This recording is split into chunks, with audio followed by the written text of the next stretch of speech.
اعوذ باللہ من الشیطان الرجیم بسم اللہ الرحمن الرحیم۔ مختصر ترین خلاصہ قرآن کی سیریز میں آج ہم شروع کریں گے دوسرا پارہ۔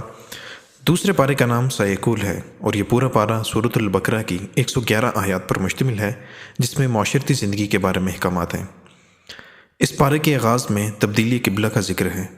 تبدیلی قبلہ سے یہ مراد ہے کہ بنی اسرائیل کی امامت کا دور ختم ہو چکا ہے، بیت المقدس کی مرکزیت ختم ہوئی، امت محمد کو امامت کے لیے چن لیا گیا اور مرکزیت کعبے کو حاصل ہوئی۔ یہ واقعہ شعبان 2 ہجری میں ہوا۔ امت وسط۔ پھر اللہ نے فرمایا کہ اے مسلمانوں، اس طرح تو ہم نے تمہیں ایک امت وسط بنایا ہے تاکہ تم دنیا کے لوگوں پر گواہ ہو اور رسول تم پر گواہ ہوں۔ یاد خدا۔ پھر اللہ نے ارشاد فرمایا کہ تم مجھے یاد رکھو، میں تمہیں یاد رکھوں گا، اور میرا شکر بجا لاؤ اور ناشکری مت کرو۔ صبر و نماز سے مدد۔ اللہ نے فرمایا اے ایمان والو، مدد حاصل کرو صبر اور نماز کے ذریعے سے، اللہ صبر کرنے والوں کے ساتھ ہے۔ آزمائش۔ اللہ تعالیٰ نے ارشاد فرمایا ہم ضرور تمہیں خوف و خطر، فاقہ کشی، جان و مال کے نقصانات اور آمدنیوں کے گھاٹے میں مبتلا کر کے تمہاری آزمائش کریں گے۔ اس کے بعد توحید کا ذکر ہے۔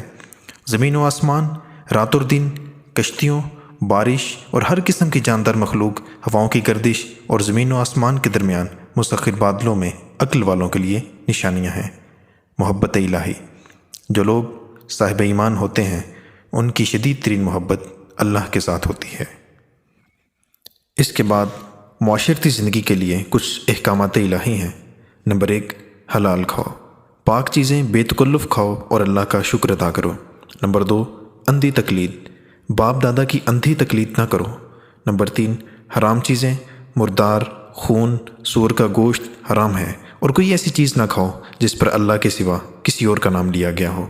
نمبر 4، قانون دیت، یعنی کہ خون بہا، مقتول کے وارث سے قاتل معروف طریقے کے مطابق خون بہا ادا کر کے تصفیہ کر لیں۔ نمبر 5، روزے، تم پر روزے فرض کر دیے گئے ہیں، توقع ہے کہ تم میں تقوی کی صفت پیدا ہوگی۔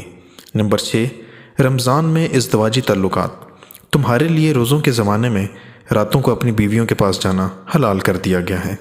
نمبر 7، رشوت، حاکموں کو رشوت دے کر ناجائز فائدہ اٹھانے کی کوشش نہ کرو۔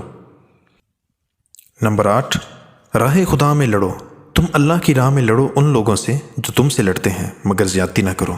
نمبر 9، راہ خدا میں خرچ کرو، اللہ کی راہ میں خرچ کرتے ہوئے پوری محبت اور قلبی لگاؤ سے کر کے احسان کا طریقہ اختیار کرو، کیونکہ اللہ محسنوں کو پسند کرتا ہے۔ نمبر 10، بھلائی پر خرچ، اپنے والدین پر، رشتہ داروں پر، یتیموں پر، مسکینوں پر اور مسافروں پر خرچ کرو، اور جو بھی بھلائی تم کرو گے اللہ اس سے باخبر ہوگا۔ نمبر 11، راہ خدا میں کیا خرچ کریں، جو کچھ تمہاری ضرورت سے زیادہ ہے راہ خدا میں خرچ کرو۔ نمبر 12، یتیموں سے سلوک، ایسا طرز عمل اختیار کرو جس میں ان کی بھلائی اور بہتری ہو۔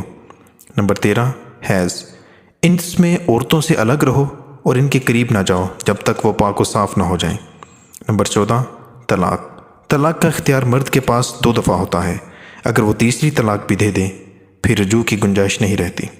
نمبر 15، بچے کا دودھ، عورت اپنے بچے کو 2 برس تک دودھ پلائے، بچے کے باپ کو معروف طریقے سے انہیں کھانا، کپڑا وغیرہ دینا ہوگا۔ نمبر 16، عدت، بیوہ 4 مہینے اور 10 دن کی عدت پوری کرے۔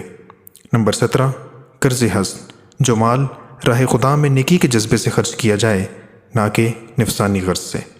نمبر 18، حج و عمرہ، اللہ کی رضا کے لیے بجا لاؤ۔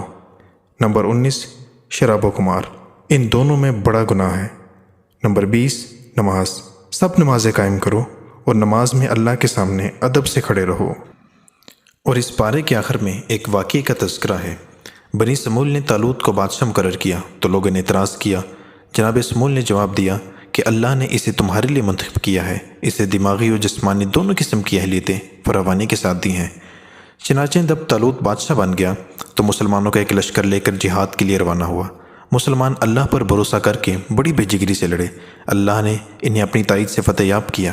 سب سے اہم بات یہ ہے کہ طالوت کے لشکر میں ایک کم سن نوجوان حضرت داؤد علیہ السلام تھے۔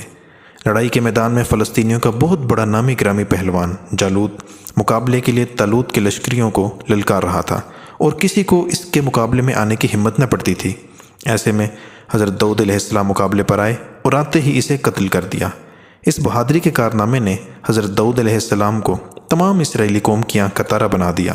طالوت نے اپنی بیٹی ان سے بیاہ دی اور آخرکار وہی اسرائیلی قوم کے فرمانروا اور بادشاہ بنے۔ اللہ نے انہیں حکمت، سلطنت اور علم عطا کیا۔